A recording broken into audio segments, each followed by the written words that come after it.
For nearly a decade, Cesar Millan entered homes where frightened families were struggling with aggressive and unpredictable dogs, many of which had already bitten someone. With a calm demeanor and remarkable confidence, he appeared to transform even the most difficult animals without shouting or showing fear. His television series, Dog Whisperer, became a worldwide sensation, reaching audiences in more than 80 countries and attracting around 11 million viewers each week at its height.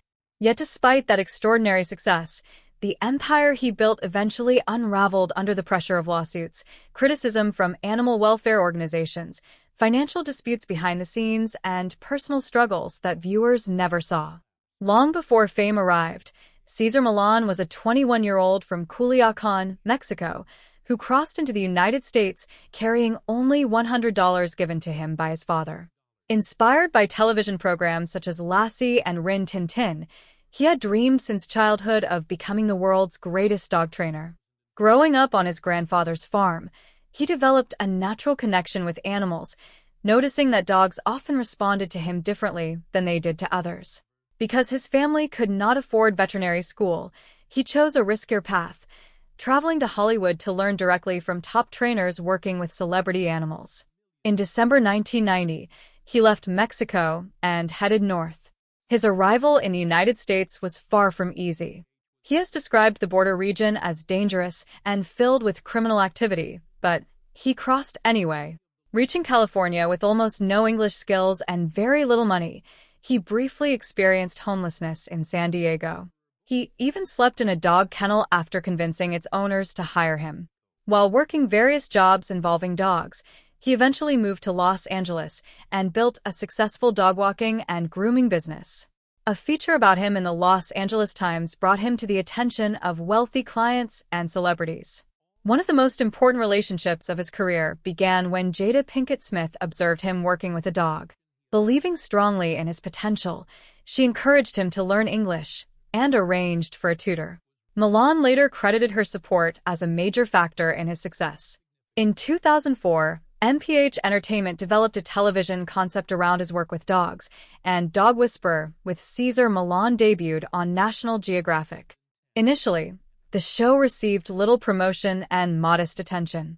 However, positive word of mouth quickly changed its fortunes. By its second season, it had expanded into a primetime hour-long format, and within a few years it became one of the network's most popular programs. In 2009, 18 years after arriving in America with just $100, Millan officially became a U.S. citizen. As his popularity grew, so did criticism of his training philosophy. Millan's approach centered on the idea of calm, assertive energy and the belief that dogs function within a pack hierarchy led by a dominant leader. He argued that many behavioral problems emerged when owners failed to establish themselves as leaders. On television, this theory seemed convincing, as troubled dogs often appeared dramatically improved after only a short session. Viewers found the explanations easy to understand, and the results often looked remarkable. However, many experts challenged the scientific basis of his methods. Critics argued that the dominance theory he relied upon originated from outdated wolf studies conducted in artificial captive environments.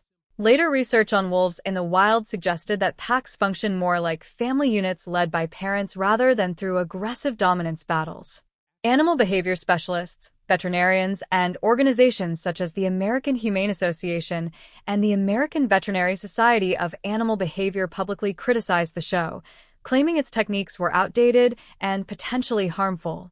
Some argued that dominance-based methods could increase fear and aggression rather than solve behavioral issues. Millan consistently defended his work, emphasizing his extensive real-world experience handling dangerous dogs and pointing out that many critics had never faced such situations firsthand. Legal troubles emerged as the show's popularity continued. In 2006, television producer Vladi Suarez filed a lawsuit alleging that his Labrador retriever, Gator, had suffered serious injuries while staying at Millan's dog psychology center. According to the complaint, the dog was subjected to harsh training practices that resulted in severe medical complications. Although the case was eventually settled, it attracted significant public attention. Around the same time, Another lawsuit claimed that the name and concept for Dog Whisperer had been developed by other individuals before Millan allegedly presented it to production companies and National Geographic without their involvement. Behind the scenes, even larger financial conflicts were developing. Millan sued MPH Entertainment, accusing the production company of withholding profits generated by the series. MPH responded with counterclaims, while National Geographic became involved over disputes concerning revenue from episodes distributed through Hulu. Additional legal battles involving the show's book series and related business arrangements further complicated matters. By the final season, multiple parties connected to the program were simultaneously engaged in lawsuits against one another. While public controversies and legal disputes attracted headlines, Millan's most devastating challenges were deeply personal. In 2010, his beloved pit bull, Daddy, died at the age of 16. Daddy had been more than a demonstration dog. He had served as Millan's trusted companion and an important part of his work for many years. Millan often described him as the perfect example of balanced canine behavior. Losing him was emotionally devastating. Only a few months later, Millan's wife, Illusion, filed for divorce after 16 years of marriage. The end of his marriage, combined with the loss of Daddy, pushed him into a severe emotional crisis. He later admitted feeling overwhelmed by guilt, failure, and hopelessness. During this difficult period, he attempted suicide by overdosing on pills and was found unconscious. Fortunately, he survived. Rather than relying on medication during recovery, he focused on rebuilding his life through exercise, work, and personal reflection. The experience permanently changed his understanding of depression and mental health. Although many people assume Dog Whisperer ended primarily because of controversy or declining ratings, the reality was more complex. The growing legal battles between Millan, MPH Entertainment, National Geographic, and other involved parties created an increasingly unstable business environment. Combined with public criticism and advertiser concerns, the situation became too risky for the network to continue. In June 2012, the cancellation was officially announced. The final episodes aired later that year, ending a 9-season run that included 176 episodes. In the years following the show's conclusion, research produced a more balanced assessment of Millan's legacy. Many experts agreed that the dominance theory underlying parts of his philosophy was flawed.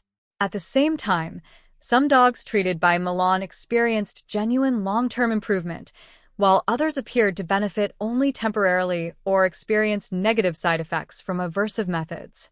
The results suggested that his techniques were effective in certain situations, but not universally appropriate. The warnings shown during the program advising viewers not to attempt the methods themselves reflected that complexity. After the cancellation, Millan continued working rather than fading from public view. He launched live touring events featuring shelter dogs and unscripted demonstrations, giving audiences a chance to observe his methods without television editing. In 2014, he returned to television with Cesar 9/11, which focused on severe canine behavioral emergencies. He also built a successful online presence, attracting more than 1 million YouTube subscribers. Personally, he found happiness again and later became engaged to Jahira Dar.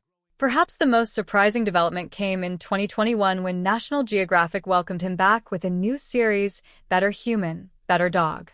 Despite years of controversy, criticism, and personal hardship, Millan managed to rebuild his career and remain one of the most recognizable figures in the world of dog training.